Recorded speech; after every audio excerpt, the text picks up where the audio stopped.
प्यारे बच्चों, पवन दूतिका का 13वां भाग ये है। इससे पहले हम लोग पढ़ चुके हैं कि राधिका जी पवन को अपना दूत बना करके अपना सारा व्याख्यान, सारा हाल बताने के लिए श्री कृष्ण भगवान के पास भेजी हैं, जो कि इस समय मथुरा में हैं।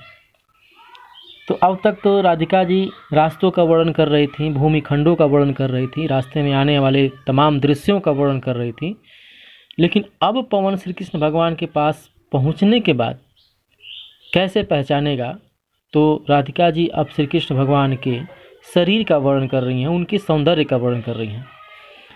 इसमें स्टार्टिंग है ये कि साचे ढाला सकल वफु है, दिव्य सौंदर्यशाली, सत पुष्पों सी सुरभ उसकी प्राण संतोषिका है। साचे ढाला सकल वपु, साचे ढाला मतलब सांचों में ढाला गया हो, सकल मतलब पूरा, वपु मतलब शरीर, दिव्य सौंदर्यशाली। करेंगे श्री कृष्ण भगवान का शरीर इस प्रकार है जैसे उनको किसी सांचे में डाल करके ढाला गया हो, दिव्य सौंदर्यशाली और देखने में बड़े खूबसूरत हैं। सत पुष्पों सी सुरभ उसकी प्राण संतोषिका है, संपोषिका है। सत पुष्पों सी सुरभ उसकी प्राण संपोषिका है, और उनके शरीर से सैकड़ों पुष्प के बराबर, सैकड़ों फूल के बराबर सुगंध आती है, जैसे फूल से सुगंध आती है, उसकी प्राण संपोषिका है। और ये देख करके, उनके इस सुडौल शरीर को देख करके, उनके इस खुशबूदार शरीर को देख करके किसी को भी बहुत सुकून मिलता है, संतोष महसूस होता है, प्राण संपोषिका है।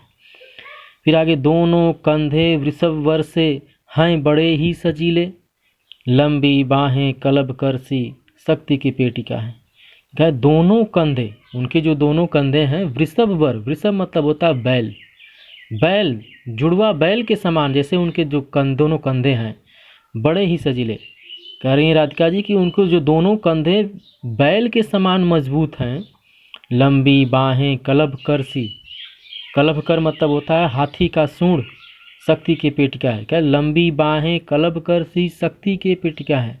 और उनके श्री कृष्ण भगवान के जो हाथ है, बाँ है, वो सूंड के, हाथी के सूंड के समान शक्ति उसमें है, और शक्ति का ये घोतक है, सूचक है।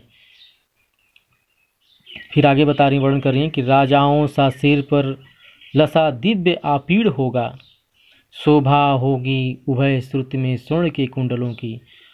आगे श्री कृष्ण भगवान के सौंदर्य का वर्णन कर रही हैं, बता रही हैं कि राजाओं सा सिर पर लसा दिव्य आपीड़ होगा। लसा मतलब सुशोभित होगा, दिव्य मतलब दिव्यमान, आपीड़ मतलब मुकुट। करें कि राजाओं के समान जैसे किसी राजा के सर पे मुकुट शोभित होता है, उस प्रकार से मेरे प्रीतम श्री कृष्ण के सर पे एक मुकुट शोभित हो रहा होगा। शोभा होगी उभय श्रुत में स्वर्ण कुंडलों की। और करें इतना ही नहीं, उनके कानों में सोने के कुंडल, श्रुति मतलब कान, उनके कानों में सोने के कुंडल सुशोभित हो रहे होंगे। नाना रत्न कलित भुज में मज के यूर होंगे, मोती माला लसित उनका कंबुसा कंठ होगा। कि नाना रत्न कलित भुज में कंबु केयूर होंगे, या कि अनेक प्रकार के, विविध प्रकार के रत्नों से जड़ित भुज में मतलब बाहों में मंजु केयूर होगा। बाजूबंद जो पहने होंगे, जो कपड़ा पहने होंगे बाजूबंद, केयूर मतलब बाजूबंद होता है। नाना रत्न कलित भुज में मंजु केयूर होंगे, उनके हाथों में विभिन्न प्रकार के, नाना प्रकार के रत्नों से जड़ित जो बाजूबंद पहने होंगे, वो उनके हाथों में सुशोभित हो रहा होगा। मोती माला लसित उनका कंबुसा कंठ होगा, और मोतियों के माला से उनका जो कंठ है, उनका जो गला है, वो सुशोभित हो रहा होगा। कंबुसा कंठ होगा, कंबु मतलब शंख, शंख के समान उनका कंठ होगा।